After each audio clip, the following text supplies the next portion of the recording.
মনে করেন মাননীয় অধ্যক্ষ, শিক্ষকবৃন্দ, এই কলেজের উপস্থিত ছাত্রবৃন্দ এবং কর্মচারী কর্মকর্তাবৃন্দ, আমাদের নিজ হাসপাতালের অধ্যাপক বিভিন্ন সহকর্মী বৃন্দ, আসসালামু আলাইকুম।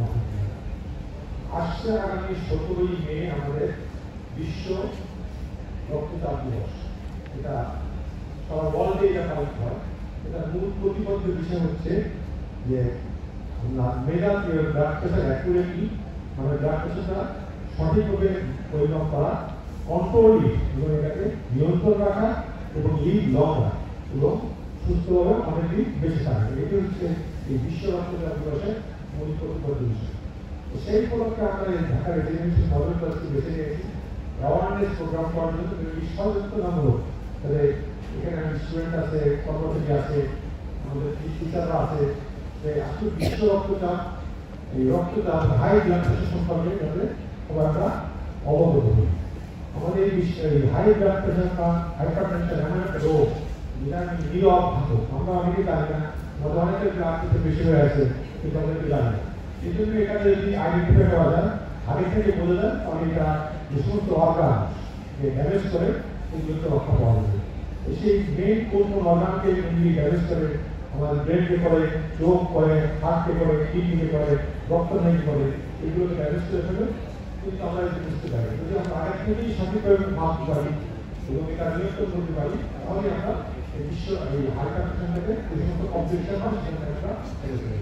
আমাদের যারা এখানে যারা গার্ডিয়ান আছেন, টিচার আছেন, মেনলি এটা আমরা শিক্ষা এখানে আজকে যে আমরা ব্লাড প্রেশার থেকে মাপতে হয় এবং এই মাপলে যারা স্টুডেন্ট ভাই যারা আছো সবাই তোমরা এটা চেষ্টা করতে পারো, তোমাদের যারা বাবা মা তাদের ব্লাড প্রেশার যেটা মাপতে পারো, এটা করলে যাদের ব্লাড প্রেশার আছে তোমরা এটা বুঝতে পারবে এবং এটা একটা অ্যাওয়ারনেস প্রোগ্রাম, সেই হিসাবে আমরা এখানে আসছি। এই প্রোগ্রামের জন্য সাফল্যমণ্ডিত হয় আমাদের প্রিন্সিপাল স্যার, আমাদের এখানে আসার জন্য অনুমতি দিয়েছেন। এই জন্য ওনার প্রতি কৃতজ্ঞতা প্রকাশ করে আমি আমার বক্তব্য শেষ করছি। আল্লাহ খুব সম্মানিত বোধ করছি এবং আরো ভালো লাগছে যে এই সামনে যারা ছোট ছোট ভিতর স্টুডেন্টরা বসে আছে, আমাদের দেশের ভবিষ্যৎ, তাদের দিকে তাকিয়ে আরো ভালো লাগছে। কারণ এরকম সুযোগ সবসময় পাওয়া যায় না এবং আমি মনে করি যে এই ছোট ছোট স্টুডেন্ট যারা আজকে এখানে উপস্থিত আছে, এদের হাত দিয়ে বাংলাদেশে একদিন নতুন দিন আসবে এবং সমৃদ্ধ বাংলাদেশ গড়ে উঠবে। তো আজকে আমি আমার প্রেজেন্টেশনে যাচ্ছি।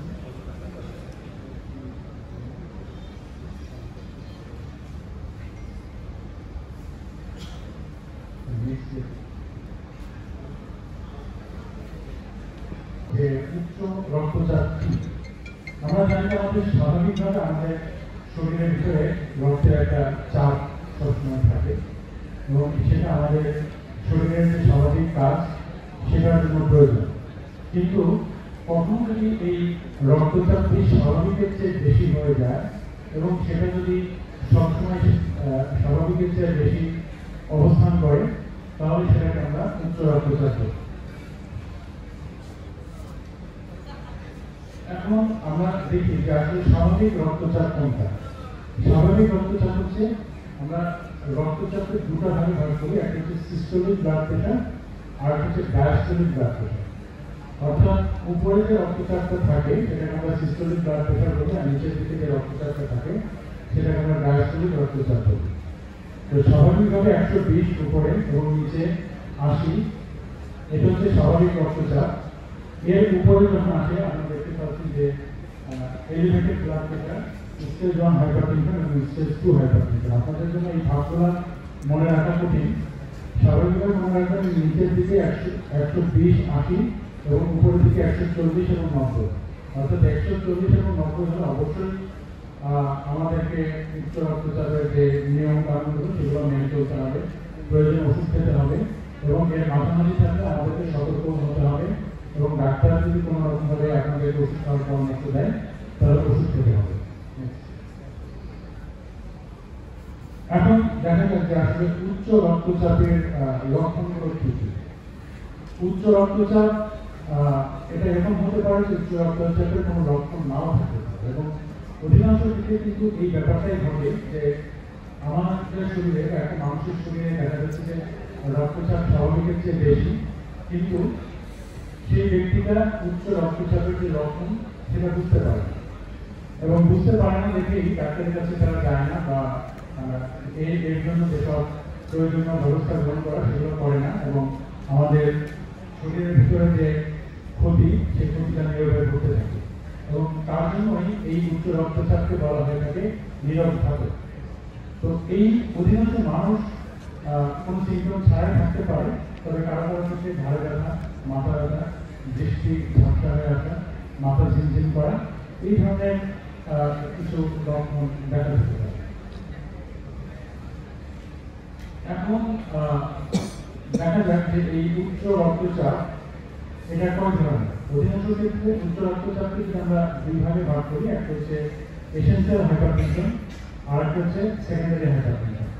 এসেনশিয়াল হাইপারটেনশন সেটার ক্ষেত্রে অধিকাংশ ক্ষেত্রে কোনো কারণ, সুনির্দিষ্ট কারণ খুঁজে পাওয়া যায়, আর সেকেন্ডারি হাইপারটেনশনের ক্ষেত্রে কিছু সুনির্দিষ্ট কারণ খুঁজে পাওয়া যায়।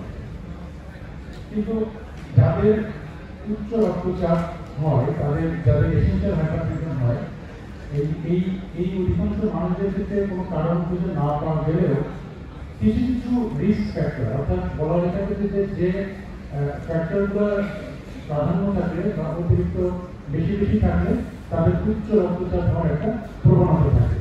তো এখানে দেখা যাচ্ছে যে ধূমপান, ডায়াবেটিস, বা রক্তে যদি অতিরিক্ত চর্বি থাকে, অতিরিক্ত ওজন, বা ফিজিক্যাল ইনঅ্যাক্টিভিটি, এই সমস্যাগুলো যদি থাকে, অথবা কারো যদি পারিবারিক ইতিহাস থাকে, এবং বয়স বাড়ার সাথে সাথে ঝুঁকি বাড়তে থাকে, পুরুষদের মধ্যে সাধারণত উচ্চ রক্তচাপের প্রবণতা একটু বেশি। তো এই ঘটনাগুলো যদি ঘটে থাকে তাহলে উচ্চ রক্তচাপের প্রবণতা দেখা দিতে পারে। এখানে কিছু সেকেন্ডারি কজ দেখানো হয়েছে, এটা আপনাদের এত কিছু মনে না রাখলেও চলবে। তো এই সেকেন্ডারি কজগুলোর কারণটা কম। 95% থেকে দেখা যাচ্ছে যে প্রাইমারি এসেনশিয়াল হাইপারটেনশন হয়, 4-5% থেকে সেকেন্ডারি কজ। এর মধ্যে হরমোনাল কিছু কারণ হতে পারে। আমাদের যে কিডনির ধমনী থাকে, সেই ধমনী যদি সংকুচিত হয়ে থাকে, অথবা জন্মগতভাবে কর্পোরেশন দেওয়াটা, অথবা কিডনিতে পলিসিস্টিক কিডনি ডিজিজ, এই ধরনের কিছু সমস্যা আছে যেগুলোর কারণে অনেক সময় আমাদের উচ্চ রক্তচাপ জনিত সমস্যা দেখা দিতে পারে।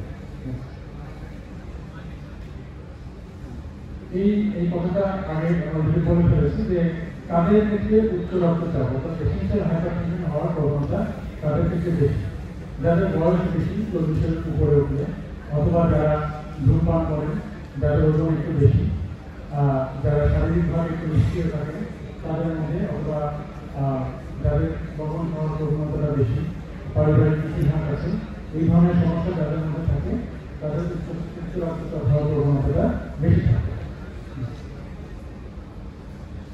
এখন আমরা কিভাবে এই সমস্যাগুলোর সমাধান করতে পারি? যেমন এখানে একটা আছে ওজন কমানো। ওজন কমানো আমরা পরবর্তী ধাপে আসবো যে আমরা কখন অতিরিক্ত ওজন তাদের ক্ষেত্রে বলবো, পরবর্তী স্লাইডে কথা বলবো। তারপরে যেটা আছে যে খাবার খাওয়া, অর্থাৎ ড্যাশ ডায়েটারি অ্যাপ্রোচ, এইখানে আমাদের কম চর্বিযুক্ত খাবার, ফাস্টফুড বা এগুলোকে আমাদের অ্যাভয়েড করতে হবে, যেগুলো শাকসবজি বেশি, ফলমূল বেশি, এই ধরনের খাবার, সুষম খাবার, এগুলোর পরিমাণ বেশি করতে হবে। আমাদের যদি ইনঅ্যাক্টিভ যদি আমরা থাকি, ফিজিক্যাল অ্যাক্টিভিটি আমাদেরকে বাড়াতে হবে, এবং খাবারের মধ্যে এখানে একটা জিনিস দেখেন যে খাবারের লবণটাকে কমিয়ে আনতে হবে। লবণ আমাদের দৈনিক একজন প্রাপ্তবয়স্ক মানুষের জন্য দৈনিক 1 চামচ লবণ 24 ঘন্টায় লাগে। অর্থাৎ আমরা যদি হিসাব করি যে একটা ফ্যামিলিতে যদি 4 জন মানুষ থাকে, তাহলে 4 চামচ পরিমাণ লবণ আমাদের যত তরকারি হবে, 24 ঘন্টায় যত খাবার দাবার রান্না করা হবে, সেই রান্না করা খাবারের মধ্যে এই 4 চামচ পরিমাণ লবণ থাকতে হবে। তো দেখা গেছে যে আমাদের খাবারের মধ্যে লবণের পরিমাণটা বেশি থাকে, এবং আমাদের মধ্যে কিন্তু উচ্চ রক্তচাপের প্রবণতাটাও বেশি। এক সমীক্ষায় দেখা গেছে যে আমাদের প্রাপ্তবয়স্ক মানুষের মধ্যে যদি 4 জনে 1 জন মানুষ কিন্তু উচ্চ রক্তচাপে ভুগছে, তাদের সংখ্যাটা কিন্তু কম না, অনেক বেশি সংখ্যা মানুষ কিন্তু উচ্চ রক্তচাপে ভুগছে। একটা জিনিস আপনাদেরকে একটু বুঝিয়ে দিই, খুব কঠিন কিছু না, একটু মনোযোগ দিয়ে দেখলে বুঝতে পারবেন যে আপনাদের ওজন বেশি কিনা। এখানে আমরা বিএমআই একটা হিসাব আছে। বিএমআইটা হচ্ছে যে মানুষের যে ওজন এটাকে কেজিতে এবং হাইট যেটা উচ্চতা যেটা সেটাকে মিটারে এনে সেই মিটার মানে weight in K G divided by height in meter এটাকে স্কোয়ার করে যে ফিগারটা আসবে সেটা হচ্ছে বিএমআই। তো বিএমআইটা যদি কারো বেশি থাকে তাহলে আমরা বলবো যে ওজন বেশি। এখানে আমরা দেখতে পাচ্ছি এই তালিকাটা হচ্ছে আমাদের উপমহাদেশের মানুষদের জন্য, অর্থাৎ এখানে দেখা যাচ্ছে যে কারো বিএমআই যদি 23 এটার উপরে 23 বা তার উপরে যদি চলে আসে 23 থেকে 24.9 তার মানে হচ্ছে অতিরিক্ত ওজন।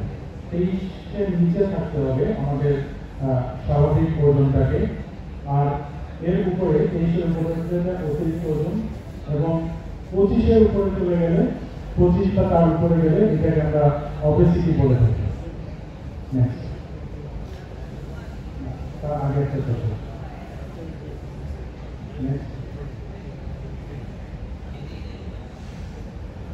আচ্ছা, আর একটা হচ্ছে যে আমাদের কোমরের মাপ। কোমরের মাপ দিয়ে কিন্তু আমরা মানে ওজন বেশি কিনা সেটা আমরা বলতে পারি।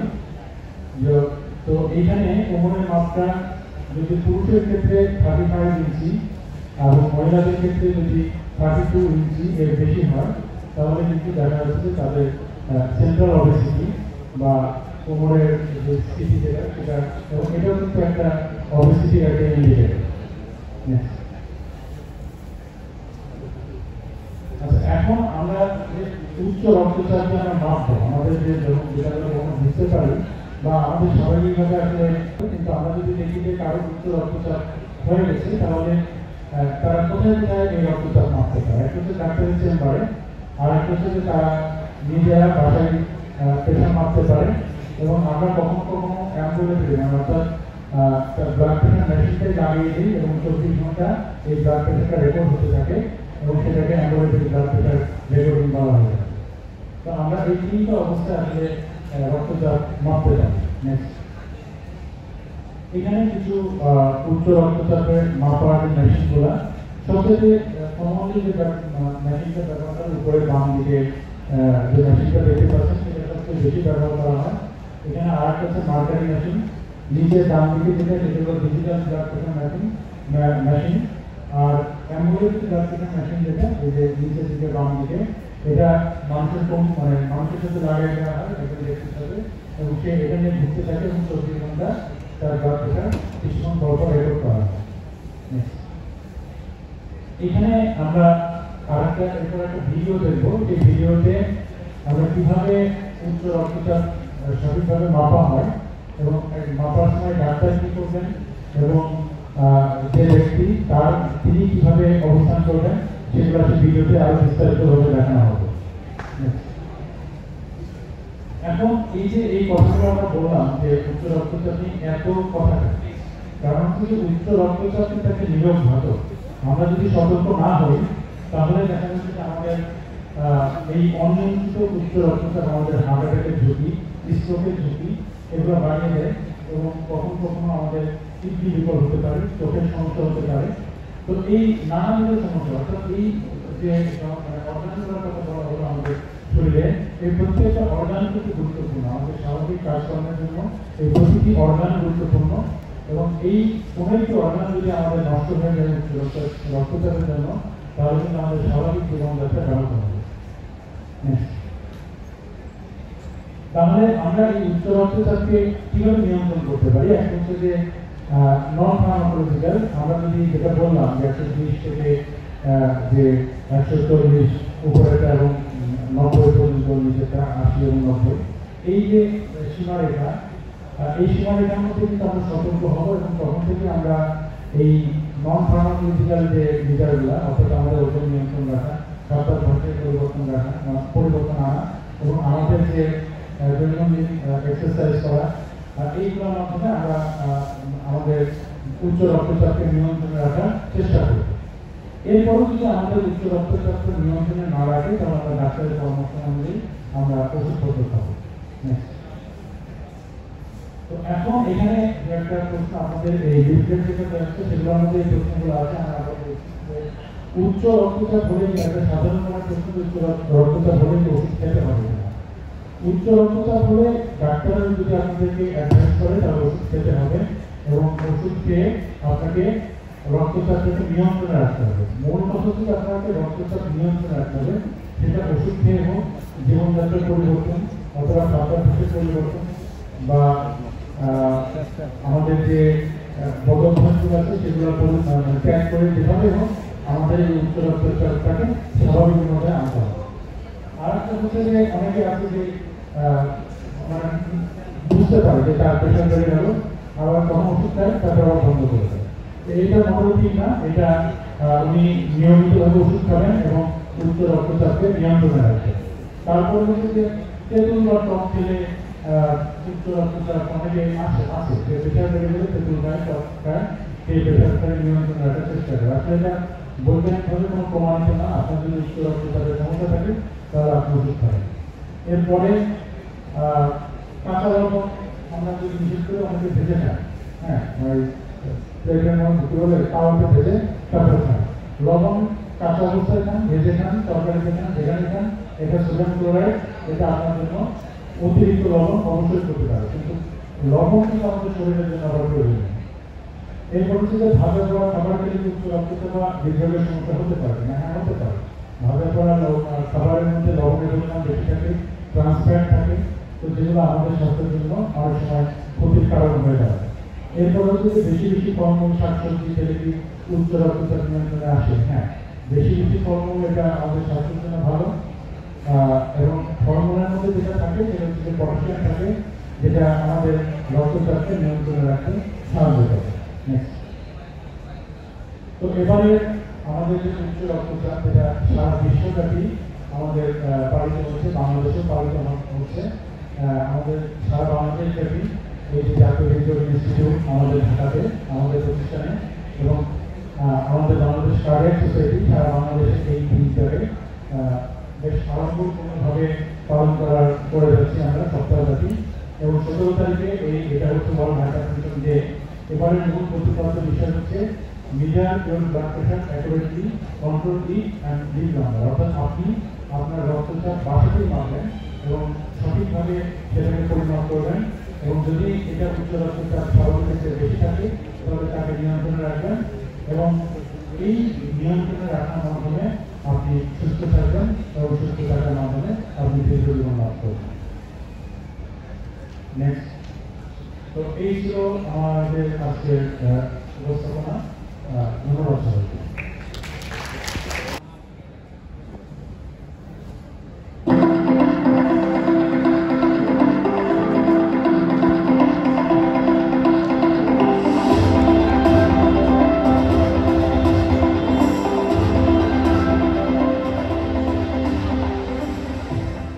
আসসালামু আলাইকুম। উচ্চ রক্তচাপ অসংক্রামক ব্যাধির মধ্যে একটি অন্যতম হয়। পৃথিবীর প্রতি ৮০ মৃত্যুর মধ্যে একটা মৃত্যুর জন্য এই হাইপারটেনশন বা উচ্চ রক্তচাপ দায়ী। বাংলাদেশে প্রতি ৪ জন প্রাপ্তবয়স্ক মানুষের মধ্যে একজনের এই উচ্চ রক্তচাপ আছে। তার মানে আমাদেরকে এই রক্তচাপ মাপাটা শিখতে হবে।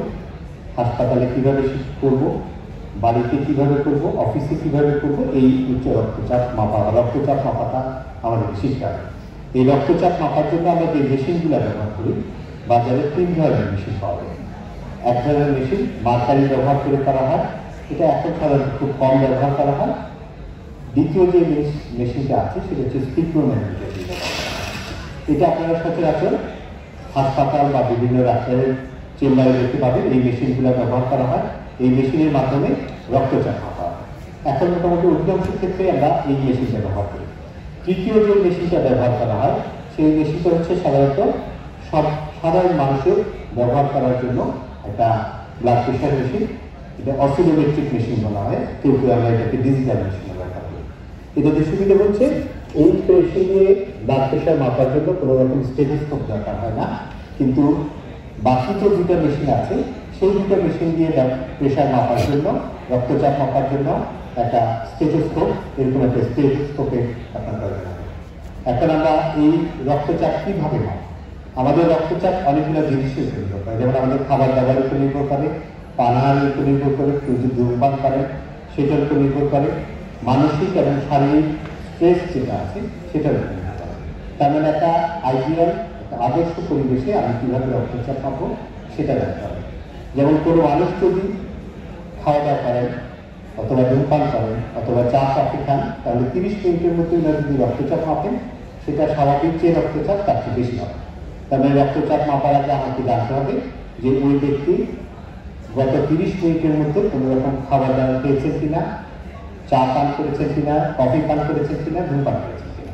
যদি করে থাকেন তাহলে আমাদেরকে অপেক্ষা করতে হবে। দ্বিতীয় যে জিনিসটা করতে হবে সেটা হচ্ছে ওই ব্যক্তিকে অন্তত 5 মিনিট বিশ্রাম নেওয়ার ব্যবস্থা করতে হবে আসার পরে। সেই বিশ্রাম নেওয়ার পরে আমরা রক্তচাপ মাপার ব্যবস্থা করব।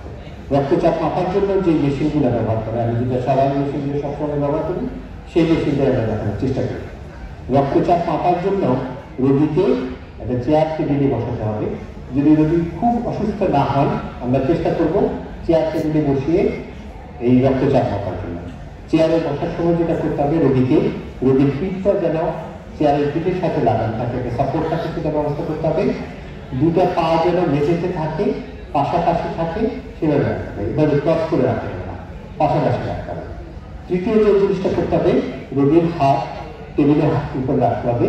এই হাতটা বা এই আর্ম যেটা আমরা বাহুটা হাতের লেভেলে রাখতে হবে এবং এটা এরকম একটা সাপোর্ট দেওয়া অবস্থায় রাখতে হবে। তার মানে এরকম ঝুলিয়ে মাপা যাবে না বা এরকম শূন্যের মধ্যে মাপা যাবে না, এরকম একটা টেবিল চেয়ারে রেখে এটাকে মাপতে হবে। মাপার সময় যেটা আমরা করবো সেটাতে এই বাহুতে যদি কোনো কাপড় থাকে, অনেকে সোয়েটার করে রাখেন, কোট করে রাখেন, কাপড় চোপড় করে রাখেন, এই কাপড়টা এখানে সরিয়ে দিতে হবে।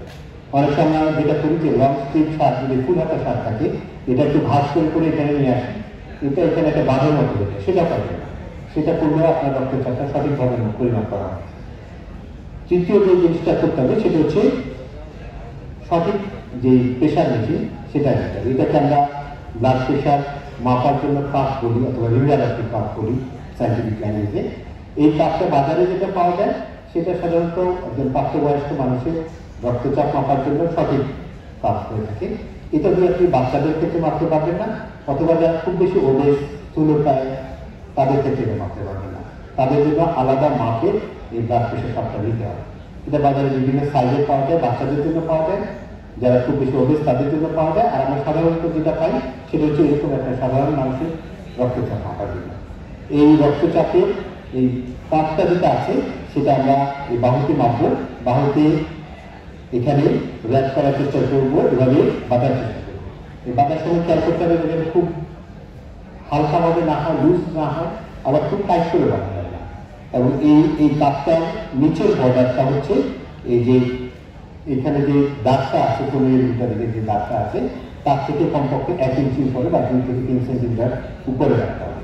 চেষ্টা করতে হবে এই দুইটা টিউব ভিতরে দিকে রাখতে হবে। এবং এই যে ম্যানোমিটারটা, যে মিটারটা যেটা আছে সেটা এমন একটা জায়গায় রাখতে হবে যেন আপনি খুব সুন্দর করে দেখতে পান, আরাম করে দেখতে পান, সেরকম একটা 2 থেকে 3 ফুট ডিস্টেন্সে রাখতে হবে। তারপরে যেটা করবেন, এই মেশিনটা দিয়ে আমরা এই প্রেশারটা বাড়ানোর চেষ্টা করবো। এই প্রেশার বাড়ানোর আগে যেটা করতে হবে, রোগীর শিরা দেখতে হবে, রেডিয়াল পাস বা এখানকার যে শিরাটা সেটা দেখবো, এবং ব্যাকিয়াল পাস বা এখানকার যে শিরাটা সেটা দেখে নেবে যে ঠিক আছে কিনা। অনেক সময় কিছু রোগীর এই শিরা থাকে না, তখন আপনি সঠিক রক্তচাপ পাবেন না। তারপরে আমরা যেটা করবো, এই শিরাটা ধরে এই প্রেশার উঠানোর চেষ্টা করতে হবে। যেই মাত্রায় প্রেশার উঠাবে এই শিরাটা 9 হয়ে যাবে, তার থেকে 15 থেকে 20 পর্যন্ত চেষ্টা করতে হবে। পরের কাজটা হচ্ছে আপনি স্টেথোস্কোপটা কানে লাগাবেন এবং স্টেথোস্কোপের যে এই অংশটা আছে এটা এই আটার ভিতরে রাখবেন। তারপরে অংশটা হচ্ছে এটাকে ধীরে ধীরে এই প্রেশারটাকে নামাতে হবে। এই যে প্রেশার নামানোর কাজটা এটা করতে হবে খুব ধীরে। আমরা বৈজ্ঞানিকভাবে বলি যে প্রতি সেকেন্ডে 2 মিলিমিটার কমাতে হবে। তার মানে আপনি ধরে রাখেন যে এই প্রেশার কমানোর বা নামানোর যে প্রক্রিয়াটা, এটা কমপক্ষে আপনার 30 থেকে 40 সেকেন্ড সময় লাগে। আপনি যদি খুব দ্রুত নামিয়ে ফেলেন তাহলে আপনি সঠিক মাত্রায় বা যে জায়গাটাতে প্রেশার মাপার কথা সেটা বুঝতে পারবেন না। তাহলে প্রেশারটা কি বলবেন? যখনই এই প্রেশারটা রিলিজ করা শুরু করবেন তখন একটা শব্দ আসবে কানের কাছে। এই শব্দটাকে আমরা করেক্টর সাউন্ড বলি। এই শব্দটা যখন যেই মিটারের যেই দাগের মধ্যে আপনি শুনতে পাবেন, ধরে নিতে হবে এটা আপনার উপরের রক্তচাপ বা সিস্টোলিক ব্লাড প্রেশার। এই শব্দটা ধীরে ধীরে চলতে থাকবে এবং আপনি যখন প্রেশার কমাতে থাকবে এটা চলতে থাকবে, একটা পর্যায়ে এসে এই শব্দ আপনি পাবেন না। যেই দাগে আসার পরে, যেই মাত্রায় আসার পরে এই শব্দটা নাই হয়ে যাবে, সেটা হচ্ছে ডায়াস্টোলিক ব্লাড প্রেশার। তার মানে আপনি দুইটা প্রেশার করবেন। একটা হচ্ছে যখন শব্দটা শোনা শুরু করবেন সেটা হচ্ছে সিস্টোলিক ব্লাড প্রেশার, আর যেই জায়গায় এসে এই শব্দটা নাই হয়ে যাবে, কানে আর শব্দ শুনতে পাবেন না, সেটা হচ্ছে ডায়াস্টোলিক ব্লাড প্রেশার। এই দুইটা প্রেশারের মাত্রাকে আমরা ঠিক করে নিই যে একটা রোগীর বা একজন মানুষের সিস্টোলিক ব্লাড প্রেশার কত, ডায়াস্টোলিক ব্লাড প্রেশার কত। এখন এই ধরনের রক্তচাপ আমি কয়বার মাপব? এটা নিয়ম অনুযায়ী কমপক্ষে 3 বার মাপতে হবে। 1 থেকে 2 মিনিট পর পর 3 বার মাপতে হবে। দ্বিতীয় এবং তৃতীয়বার যে রক্তচাপটা আমি পাবো সে দুটার গড় যেটা হবে, অথবা ধরে নিন দ্বিতীয় এবং তৃতীয়বারের রক্তচাপ যেটা আমি পাবো সেটাকে আমি ধরে নেব যে ওনার সঠিক রক্তচাপ। কোন হাতে মাপব? প্রথমবার যখন কোনো মানুষের রক্তচাপ মাপবো তখন আমি 2 হাতে মাপবো। ডান হাতে মাপতে হবে, বাম হাতে মাপতে হবে। সাধারণ মানুষের ক্ষেত্রে 2 হাতে রক্তচাপের 5 থেকে 10 মিলিমিটার পর্যন্ত মাত্রা পর্যন্ত তবে থাকতে হবে। ভিন্ন হতে পারে, একদিকে বেশি হতে পারে, একদিকে কম হতে পারে। এটা সাধারণ মানুষের স্বভাব। যেই হাতে রক্তচাপটা বেশি পাওয়া যাবে আমাকে ধরে নিতে হবে সেই হাতে রক্তচাপটাই এই মানুষটার সঠিক রক্তচাপ। আপনি যখন পরের বার রক্তচাপ মাপতে যাবেন, যে হাতে রক্তচাপ বেশি পেয়েছেন সেই হাতেই বারবার মাপবেন। আর যদি দুদিকে সমান পান তাহলে আপনি যে কোনো দিন মাপতে পারবেন, ডান দিকেও মাপতে পারবেন, বাম দিকেও মাপতে পারবেন। তার মানে একজন মানুষের যখন রক্তচাপ মাপবেন প্রথমবার 2 হাতেই মাপবেন, 2 বাহুতেই মাপবেন। দ্বিতীয়বার যখন রক্তচাপ মাপবেন অথবা দ্বিতীয় দিন, তৃতীয় দিন বা পরবর্তীতে যে কোনো সময় রক্তচাপ মাপতে যাবেন তখন হচ্ছে রক্তচাপ যদি 2 দিকে সমান হয় তাহলে আপনি যে কোনো দিকে মাপতে পারেন। আর যদি কোনো দিকে বেশি কোনো দিকে কম হয় তাহলে যে দিকে বেশি সেই দিকে রক্তচাপটা মাপতে হবে। এই রক্তচাপটা আমরা ডাক্তারের চেম্বারে মাপি, হাসপাতালে মাপি, বাসায় মাপি। এই প্রক্রিয়াটা যদি আপনি সঠিকভাবে মাপতে পারেন তাহলে আপনার রক্তচাপটা স্বাভাবিক কিনা সেটা বুঝতে পারবেন। আপনি উচ্চ রক্তচাপ বা হাইপারটেনশনে ভুগছেন কিনা বুঝতে পারবেন। আপনি যদি কোনো ঔষধ খান, রক্তচাপের অ্যান্টিহাইপারটেনসিভ ড্রাগ খান, তাহলে রক্তচাপটা নিয়ন্ত্রণে আছে কিনা সেটা বুঝতে পারবেন। রক্তচাপ বেশি কমে গেল কিনা, বেশি বেড়ে গেল কিনা সেটা বুঝতে পারবেন। কতদিন ধরে মাপেন? সাধারণত সপ্তাহে 2 বার বা 3 বার যদি আপনি রক্তচাপ মাপেন বাসায়, এটাই আপনার জন্য রক্তচাপের নিয়ন্ত্রণ আছে কিনা সেটা বোঝার জন্য যথেষ্ট। তার মানে আপনাকে প্রত্যেক দিন দিনে 3 বার 4 বার মাপার কোনো দরকার নেই। যদি আপনার কোনো রকম উপসর্গ হয় তাহলে আপনি মাপতে পারেন। আর যদি কোনো রকম উপসর্গ না হয় তাহলে সপ্তাহে 2 দিন বা 3 দিন রক্তচাপ মাপলেই আপনি সঠিক রক্তচাপটা বুঝতে পারবেন। অতএব দর্শকরা, শ্রোতারা, আপনারা এই রক্তচাপ মাপা শিখুন। আমাদের এবার ওয়ার্ল্ড হাইপারটেনশন ডে যেটা আমরা 17ই মে পালন করতে যাচ্ছি, এর স্লোগান হচ্ছে আপনার রক্তচাপ সঠিকভাবে মাপুন, রক্তচাপ নিয়ন্ত্রণ করুন এবং আপনি দীর্ঘজীবন। আপনাদের সবাই দীর্ঘজীবন কামনা করছি। সবাই ভালো থাকুন। 17ই মে 2005 এই অনুষ্ঠানের মাননীয় অধ্যক্ষ কলেজ, স্টুডেন্ট কলেজ, আমার সামনে উপবিষ্ট ছাত্রছাত্রীবৃন্দ এবং শিক্ষকবৃন্দ এবং আমার সিনিয়র এবং junior college from NICVT and College Society, আসসালামু আলাইকুম। প্রফেসর ডক্টর মোহাম্মদুল্লাহ ফিরোজ যেভাবে এই রক্তচাপ মাপার যে প্রসেসটা আপনাদের দেখালেন এবং ডক্টর হাসনা যেই স্লাইডগুলো দেখালেন, আমার মনে হয় যে এইটা এই লেভেলে মানে ওইটা আমরা তো আসছি আসলে ইন জেনারেল পিপলকে অ্যাভয়েড করার জন্য। আমার মনে হয় এইটা করার পরে আর তেমন কিছু থাকে না। আমি শুধু কয়েকটা জিনিস বলবো যে এই উচ্চ রক্তচাপ প্র্যাকটিক্যালি বিশেষ করে আমরা যারা কার্ডিওলজিস্ট আমাদের কাছে যারা পেশেন্ট হিসেবে আসে কয়েকটা জিনিস আমি একটু রিপিট করবো। যেমন বেশিরভাগ পেশেন্টই আসে এই প্রবলেম কমন প্রবলেম এই প্রবলেমগুলো ধরা হলো আর কি যেটা স্যার আমার প্রেশার প্রতিনিয়তই উঠানামা করতেছে। এই জিনিসটা সম্বন্ধে তাদের একটু ধারণা কম যে যেহেতু সিস্টোলিক ব্লাড প্রেশার এবং গ্যাস্ট্রিক ব্লাড প্রেশারের একটা নর্মাল রেঞ্জ আছে, এই রেঞ্জটা ইউজুয়ালি রাফলি আমি বলবো নন মেডিকেল পিপলের জন্য হাসলাম যেটা দেখা গেছে সেটা হচ্ছে একটা অ্যাকুরেট ডেফিনেশন যে ক্লাসিফিকেশন হয় তখন স্টেজ 1, 2, 3। তো রাফলি ফর নন মেডিকেল পিপল যে সাধারণত আপার লিমিট আর lower limit of systolic blood pressure সেটা হচ্ছে 110 থেকে 40।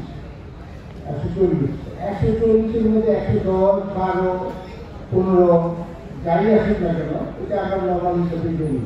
কিন্তু বেশিরভাগ ক্ষেত্রে পেশেন্টদের বা যারা জানে না তাদের ধারণা যে ভ্রান্তি ধারণা যে 120/80 এটা অ্যাবসলিউট ভ্যালু, যে এটাই বলে নর্মাল, এটার উপরে বেশি কম বেশি এলেই আপনার fluctuation of the blood pressure হবে।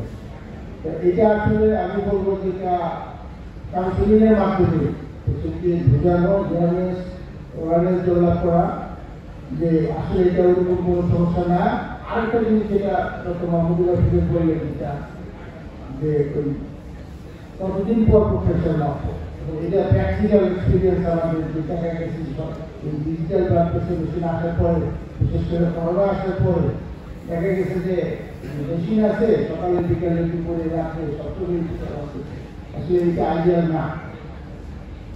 যাই হোক আমি বলবো যে এই অ্যাওয়ারনেস প্রোগ্রামটা আমরা কার্ডিয়াক সোসাইটির পক্ষ থেকে যে উদ্যোগ দিয়ে জাতীয় হৃদরোগ হাসপাতালে আমরা একটা সপ্তাহব্যাপী একটা প্রোগ্রাম হাতে নিয়েছি এবং এটা প্রতিদিনই আউটডোরে সকাল 2 ঘন্টা এই প্রোগ্রামটা ইয়ে করা হচ্ছে যে অ্যাওয়ারনেস ডেভেলপমেন্টের জন্য যারাই যাচ্ছে তাদেরকে চেষ্টা করানো হচ্ছে শেখানোর জন্য এবং এই রিস্ক ফ্যাক্টরগুলো এগুলো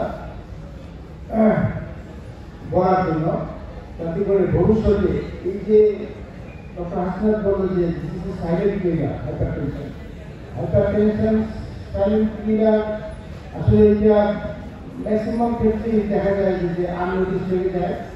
সাধারণত আমাদের কাছে বেশিরভাগ ক্ষেত্রে আসে শিক্ষিত ছাড়া বাংলাদেশের পার্সেন্টেজ যে 80% অত বেশি আসছে লো সোশ্যোইকোনমিক পজিশনে যারা আছে তারা তো আসলে বুঝে না, কিন্তু যারা একটু তাদেরকে আমাদেরকে আরো বেশি করে বুঝে দিতে হবে যে এই ঘাতক ব্যক্তি এই সাইলেন্ট কিলার এটা লং টার্ম কমপ্লিকেশনে এসে 15 বছর 20 বছর পরে এই যে হাসপাতাল যে বোঝাইল যে আপনার নিউরোপ্যাথি, রেটিনোপ্যাথি, নেফ্রোপ্যাথি যে কমপ্লিকেশনগুলো এই কমপ্লিকেশনগুলোর ডিউরেশনটা স্টেপ বাই স্টেপ কিন্তু আসতে থাকে।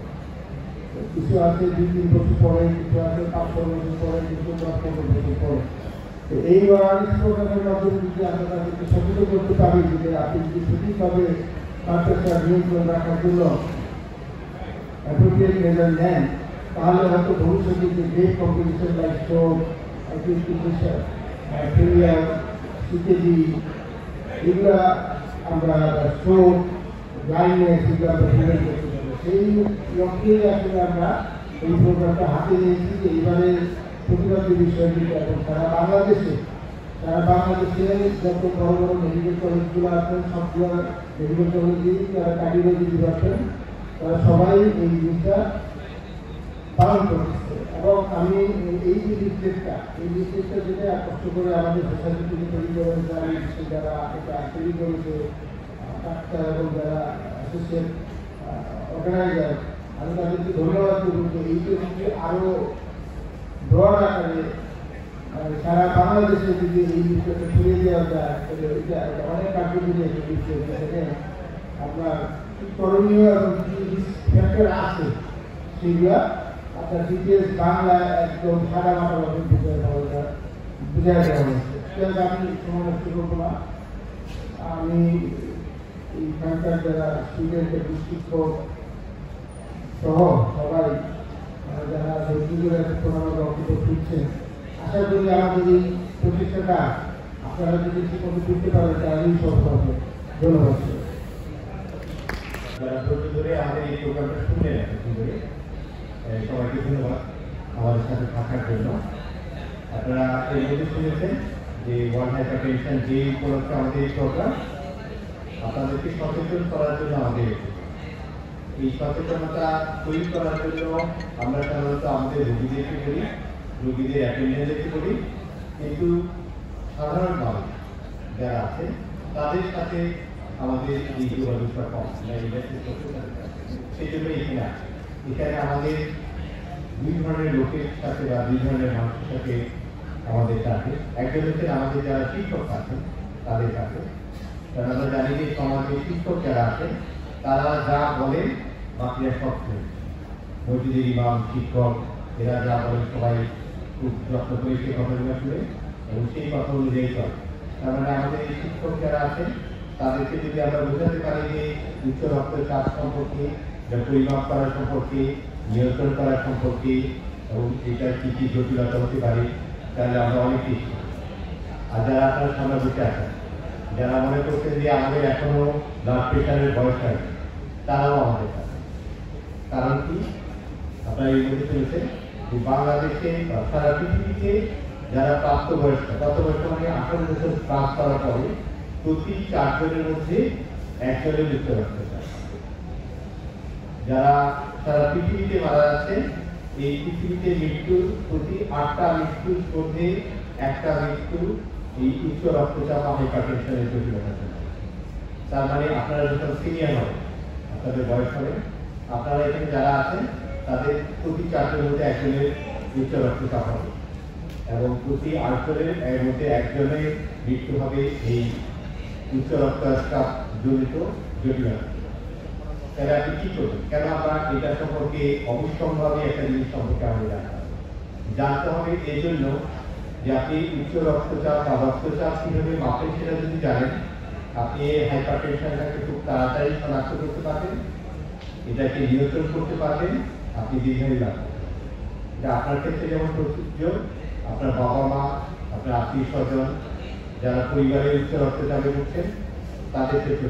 তার মানে আপনি আপনার পরিবারকে সহায়তা করতে পারবেন, নিজেকে সহায়তা করতে পারবেন, সমাজকে সহায়তা। এই জন্যই আপনাদের সচেতন হওয়া জরুরি। আমরা আশা করি এই প্রোগ্রামের মাধ্যমে আমরা কিছুটা হলেও আপনাদেরকে সচেতন করতে পারবো বা পেরেছি। আমাদের এই প্রোগ্রামটা অর্গানাইজ করেছেন জাতীয় হৃদরোগ ইনস্টিটিউট বাই NICD এবং আমাদের সাথে আছেন বাংলাদেশ কার্ডিয়াক সোসাইটি। আমাদের এই প্রোগ্রামটা সায়েন্টিফিক পার্টনার হচ্ছেন লেকশন ফর ফার্মাসিউটিক্যালস এবং সবচেয়ে বেশি যে ধন্যবাদ বা যারা ধন্যবাদ পাওয়ার যোগ্য সেটা হচ্ছে রেসিডেন্সিয়াল মনিটর। এই রেসিডেন্সিয়াল মনিটরের principal sir, vice principal madam এবং অন্য যারা কর্তৃপক্ষ আছেন, আপনারা যারা ছাত্র আছেন, আপনাদের সহায়তার জন্যই এই প্রোগ্রামটা করা সম্ভব হয়েছে। আশা করি এই প্রোগ্রামটা সফল হবে। আমাদের এই প্রোগ্রামের পরে আমাদের কয়েকজন নার্স এবং ডাক্তার এখানে থাকেন। আপনারা যদি কেউ ব্লাড প্রেশার কীভাবে মাপতে হয় সেটা শিখতে চান, তাহলে ওনারা আপনাকে দেখিয়ে আশা করি আপনার শিখতে। সবাইকে ধন্যবাদ।